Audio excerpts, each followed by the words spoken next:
தந்தை, மகன், தூய ஆவியானவர் நம்ம நிறைவாக ஆசீர்வதிப்பாராக. ஆமென். நண்பர்களே, வியாழக்கிழமை குழந்தைகளுக்கான நாள்.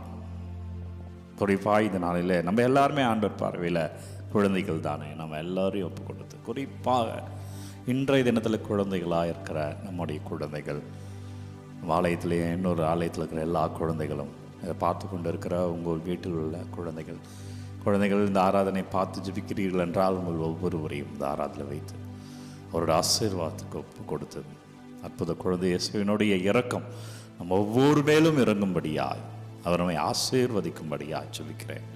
இறைவார்த்தை மீகா புத்தகம் 2வது அதிகாரம் 13வது வார்த்தை எடுத்துக்கோங்க. மீகா 2:13.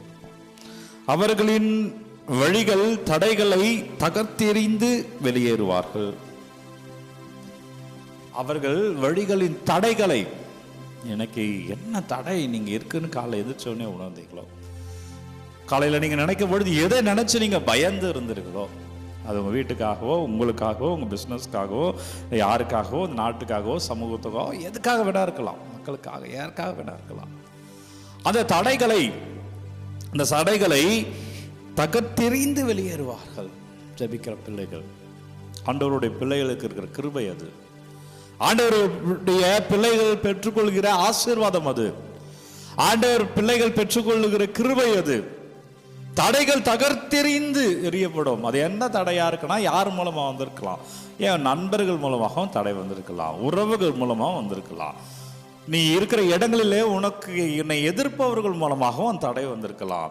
ஆண்டவர் சொல்கிறார், அந்த தடைகளை அவர்கள் தகர்த்தெறிவார்கள். அந்த தடைகளை அவர்கள் தகர்த்தெறிவார்கள். இன்னைக்கு நீங்க உங்க தடைகளை தகர்த்தெறிவீர்கள் என்று நான் சொல்ல இறைவார்த்தை சொல்லுங்க. நம்புறீங்கன்னா ஆமேன் சொல்லுங்க. ஆமேன், ஆமேன். உங்கள் தடைகளை நீங்கள் தகர்த்தெறிவீர்கள். நீங்கள் ஜெபத்தில், இது ஆராதல்ல, உங்க ஜெபமால, உங்க பூசையில், உங்க தனி ஜெபத்தில் உங்க தடைகளை நீங்கள் தகர்த்தெறிவீர்கள். தொடர்ந்து வாசிக்கிறேன். மீகா 2:13 கேளுங்கள். அவர்களின் அரசர்கள் அவருக்கு முன்னால் கடந்து செல்வார்கள். எம்மாடி ராஜா போகிறார், என் ஆண்டவர் எனக்கு முன்னாடி இருக்கிறார். ஜெபம் போட்டுங்க. நீங்கள் ஏதாவது செய்யணும்னு நினச்சிருக்கீங்களா, அப்போ எனக்கு முன்னாடி நீங்கள் அங்கே போங்க ஆண்டவர், நீங்கள் அதை எனக்குரியதாக மாற்றித்தாங்க, உங்கள் தூதர்கள் அனுப்புங்க. அப்பா எனக்கு முன்பாக அவங்க செல்லட்டும் ஆண்டவர். அட உங்கள் பிரசன்னத்துக்குரிய பிள்ளையா நான் போகணும் ஆண்டவர். அடைய அந்த ஆசீர்வாதத்தை எனக்கு கொடுங்கப்பா. உங்களுக்கு முன்னாடி உங்கள் தூதர்கள் போவாங்க, அவர் அனுப்புவா. தூதர்கள் அவர் பெயரை நிற்பார்கள். ராஜாக்கள் செல்வார்களா? ராஜா செல்லும் போது மக்கள் ஏன் பயப்படணும்? ராஜா எல்லாத்தையும் பார்த்துப்பார்ல, அவர் தானே என்னுடைய ராஜா. எனவே இந்த ராஜா உங்களுக்கு முன்பாக வருவார். அப்படிதான் உங்க தடைகள் எல்லாம் உடைக்கப்படும். அப்போ ஜெபிப்பது எவ்வளவு முக்கியம் பார்த்துக்கோங்க. ஆண்டவரே அவர்களை வழிநடத்தி போவார். கடவுள் உங்க கூட வருகிறார். இந்த நாளிலே, வேலைக்கிழமை உங்க பிள்ளைகளுக்காக ஜெபிக்கிற வேலையில கடவுள் உங்க கூட வரார். நன்றி அப்பா.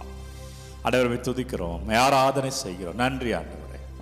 அப்பா, ஒவ்வொரு பிள்ளைகளையும் வழி நடத்துங்க. எங்களோடு வருகிறேன் என்கிறேன், எங்களை ஆசீர்வதிக்கிறேன் என்கிறேன், எங்களோடு வழி நடத்தி வருகிறேன் என்கிறேன். ஆராதிக்கிறோம் ராஜா, நன்றி சொல்லுகிறோம் தகப்பனே. இயேசுவே நன்றி, இறைவா நன்றி, அப்பா பிதாவே நன்றி. எங்களை வழி நடத்தி ஆசீர்வதிங்க. எனவே பிரியமானவர்களே, இன்றைக்கு நற்செய்தி செல்வோம். இன்றைக்கு நற்செய்தி மத்தேயு நற்செய்தி 10வது அதிகாரம் 7-13 வரை உள்ள இறைவார்த்தை. வார்த்தை என்னவென்றால், நாம் முன்பு பார்த்த முன்னுரை போலதான் ஆண்டவரை நம்பி சொல்லணும். ஆண்டவர் நீ சீடர்களை அனுப்புகிறார். நற்செய்தியில சீடர்கள் என்ன பண்ணணும்னு சொல்றாரு, என்ன பேசணும்னு சொல்லித்தரார். அதே நேரத்தில் வேற எதையும் நம்பி போவாத. நிறைய ட்ரெஸ் எடுத்துட்டு போ இல்லை சொல்லல, நிறைய பணம் எடுத்துட்டு போ சொல்லல, நிறைய உணவு வகை எடுத்துட்டு போன்னு சொல்லற. நான் தருவேன். இன்னைக்கு பயந்து இருக்கிற பிள்ளைகள், வருத்தத்தில் இருக்கிற பிள்ளைகள், கவலையில் இருக்கிற பிள்ளைகளே ஆண்டவர் சொல்கிறார், அவர் தருவாருங்க உங்களுக்கு.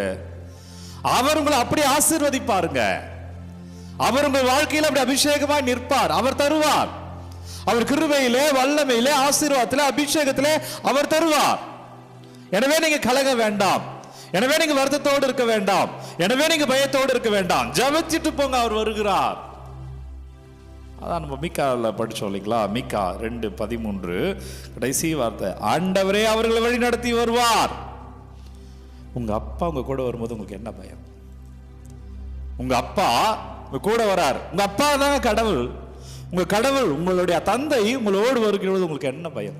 நன்றி சொல்லி ஜெபிப்போம். நன்றி அப்பா, வல்லவரே நன்றி, நல்லவரே நன்றி, ஆசீர்வாதத்துக்கு நன்றி, கிருபைக்கு நன்றி. ஆண்டவர் ஒவ்வொரு பிள்ளைகளும் தொடப்படுவார்களாக அப்பா, ஒவ்வொரு பிள்ளைகளும் ஆசீர்வாதமாக இருப்பார்களாக, ஒவ்வொரு பிள்ளைகளும் கிருபையை காண்பார்களாக. ஒவ்வொரு குழந்தைகளையும் ஒப்புக் கொடுக்குறேன், என்னொரு ஒவ்வொரு குழந்தைகளும் பார்த்து கொண்டிருக்கிற, ஆராதனை பார்க்கிற ஒவ்வொரு வீட்டில் உள்ள குழந்தைகள், நாங்கள் எல்லோருமே உங்கள் பார்வையில் குழந்தைகள், எங்கள் ஒவ்வொருவரும் ஒப்புக் கொடுக்குறோம்ப்பா. வழி நடத்துங்க ஆண்டவரே, ஆசீர்வதிங்க. ரஜா எங்களோடு இருங்க, இயேசுவே எங்களோடு இருங்க. அற்புத குழந்தை இயேசுவே, உங்கள் இரக்கம் எங்கள் மீது பொழியப்படட்டும்.